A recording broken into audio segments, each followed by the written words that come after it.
Coming up, we share with you a Western Kentucky mother's struggles after a tornado took away her home, her car, and now she has COVID. Dedicated to Eastern and Southern Kentucky, this is WYMT Mountain News at 11.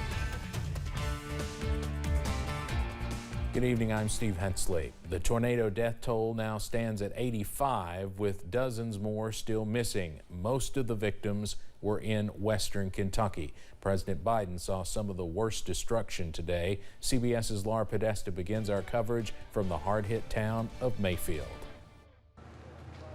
President Biden got a first-hand look at the destruction left behind by a deadly tornado outbreak. The president met with first responders and survivors in Kentucky and vowed to help the region rebuild. I promise you, you're going to heal, we're going to recover, you're going to rebuild, you're going to be stronger than you were before.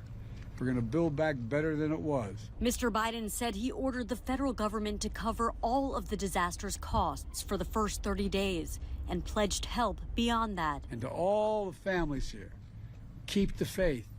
We're going to get this done. More than 30 tornadoes touched down in several states Friday night. The biggest one came through here, the Western Kentucky town of Mayfield.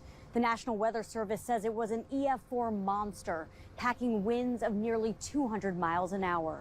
It's the worst thing I've ever seen.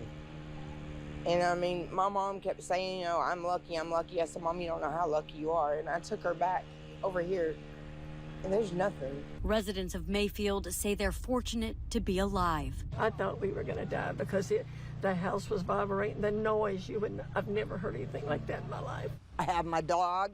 We have our grandson and his dog. And thank God.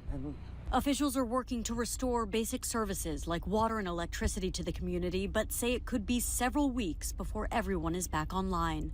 Laura Podesta, CBS News, Mayfield, Kentucky. Kentucky's Emergency Management Agency says that as of Wednesday night, 59 people were still unaccounted for and considered missing. We talked with Kentucky First Lady Brittany Beshear today about the response to the tornado outbreak. She mentioned her Western Kentucky toy drive, which is running through the 18th. She says she felt a close connection to the kids impacted by the tornadoes who have lost everything so close to Christmas.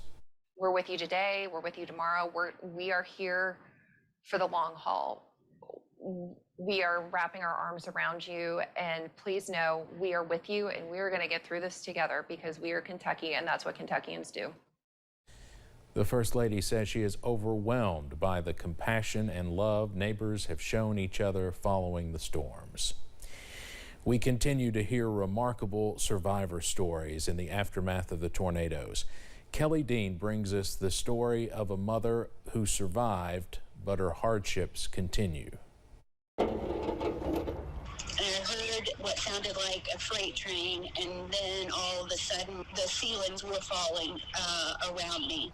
Roaring havoc is what Angela Cobb recalls from Saturday morning's tornado. I was walking through glass and I didn't even feel it, that I was getting glass in my feet. The mother of 3 adopted sons, getting herself and the kids out of their Meadowbrook Circle house in time, thanks to help from a neighbor. There was things coming through the window, and my son was back to sleep, and I was trying to pull him off the bed. He was going, Mommy, what's going on? I said, it's a tornado, come on. The sunlight comes Saturday morning would show Angela the devastation and loss she was about to face. The next day, I went back to the house and saw it. And that was very emotional. Not only her home destroyed, but her U.S. mail carrier car as well. Her means of providing for her family. It needs to be right-hand drive, and they're not easy to find. Angela talking to me virtually from her hotel room because just yesterday, she and one of her sons testing positive for COVID. I'm going to be able to get an infusion tomorrow, so hopefully that will help. My son is probably sicker than I am. Although her home and cul-de-sac may look like a war zone, Angela says it's her neighbors and other community members who have truly been part of her army. You don't know how much that you need people to wrap their arms around you until you need it. That was Kelly Dean from our sister station WBKO in Bowling Green. Cobb said she was able to get her sons, and some of her pets out of her home with the help of a neighbor through a window. Now, Bowling Green police say after 5 days of searching and 244 people missing there at one point, there is only one missing person left in Bowling Green. Police say that missing person is just 13 years old. One staff member at Western Kentucky University is now picking up remnants of her home. Angie Link and her husband are now homeless as a result of the catastrophic tornado. Angie shares that she could not imagine she would become homeless coming home on Friday from teaching. Angie's co-workers at WKU lent a helping hand once they heard the news. Started the initiative initially to get her some moving supplies, packing supplies and monetary donations, and it's evolved, since now to she needs personal items and clothing items. The Links have been living at that home since 1993. They tell us they plan to rebuild. Kroger is the latest company to partner with the American Red Cross to help folks in Western Kentucky. This week, Kroger is allowing shoppers in Lexington and surrounding areas to donate directly to tornado relief funds with the Red Cross at checkout. To make a donation, just let your cashier know an amount and it will be added to your total purchase at checkout. Federal disaster relief is available to those homeowners or renters impacted by the tornadoes last week. FEMA has been on the ground providing generators, food, and water, but the agency is also coordinating long-term recovery. The agency will not okay funds for losses covered by insurance, and the money is only meant for basic necessary repairs. We have around 4,500 survivors that have registered for assistance so far. We've provided around $322,000 in assistance to date. That will go up rapidly as more survivors apply and we're able to process their applications. FEMA's website reads that you should find out if you qualify within 10 days of submitting your request.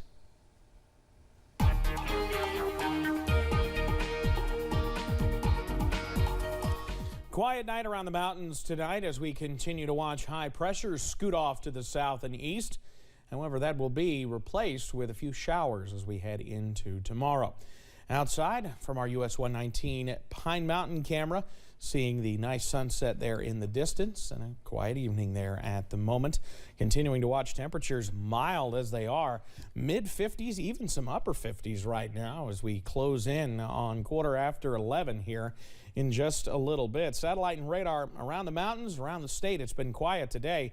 But we take you up to the north and west where we have been dealing with strong to severe thunderstorms.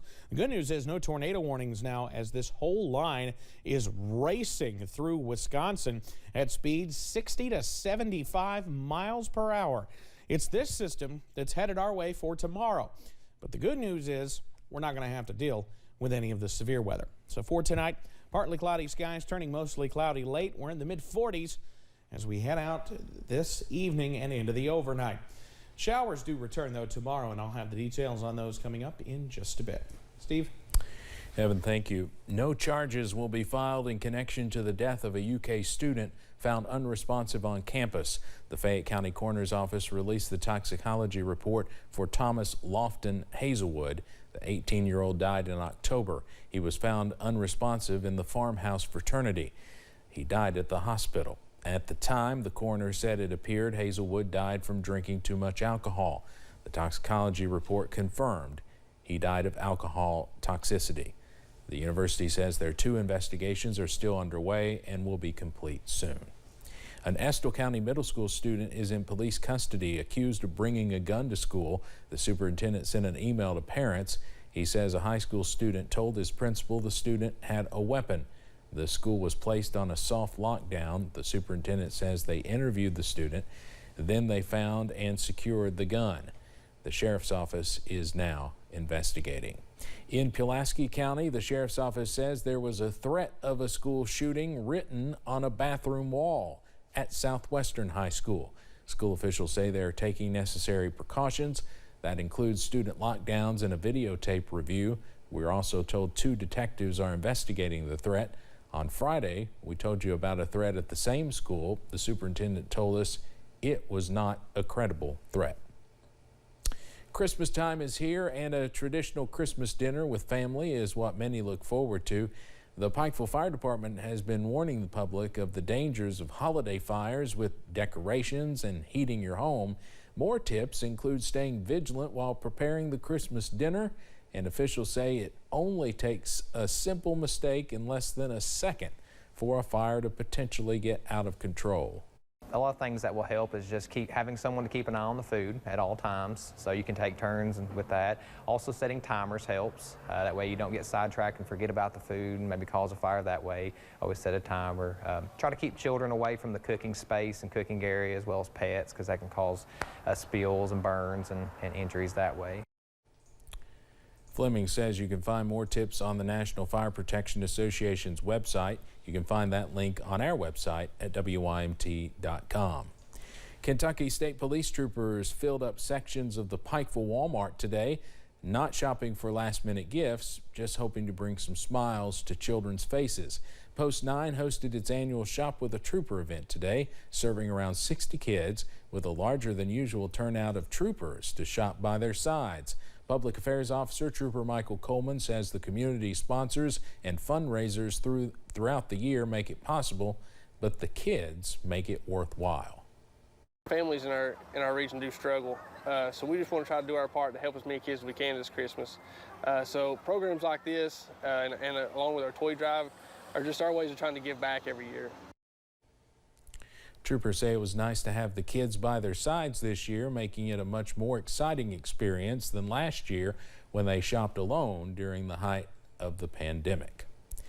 Well, some really amazing news to share this evening. After nearly 4 months of being hospitalized due to COVID-19, much of that time on a ventilator, Trooper Chris McQueen is back home in Corbin. This is footage of his escort home shared by the Laurel London Rescue Squad. And here is a picture of Trooper McQueen with his family after arriving home just in time for Christmas. I was so happy to see this tonight. I've known Chris for several years. We hope to interview him soon. Coming up on Mountain News at 11, we talk to tourism leaders and business owners on how their revenue is looking as the pandemic continues. And more wet weather on the way as we head into the end of the week. I'll have the latest on timing and totals coming up.